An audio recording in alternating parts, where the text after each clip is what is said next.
ошо сиз айткан аялдардын гистомиома жана ошондой эле эрозия болгон ар кандай воспалительный процессте жүргөн женский жактан ооруган айымдар көбүнчө психосоматикасы күйөөсү менен болгон мамилеге барып такалат. Анткени күйөөсүн же кабыл албайт, же болбосо осуждать этет, таарынат, көңүлүн чөктүрөт, ошону кабыл албай эле жүрөт да. Күйөөсү ал үчүн эмне эмес, бир авторитет эмес да.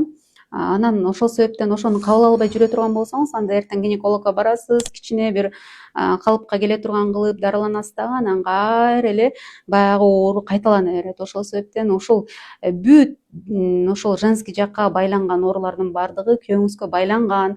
Ушунун үстүндө иштеп коюңуз. Кудайдын ролуна чыкпай, аял болгонду гана үйрөнүңүз. Аялдын алсыз жана ошондой эле назик болгон акыбалын өзүңүздөгү болгон сыфатты күчөтүп, ошону колдонуңуз деп айтат элем. Таарынбай күйөөнү карап жакшы бир жашоодо жашаса дагы болот, ошондой жашоо дагы бар деп айтат элем да.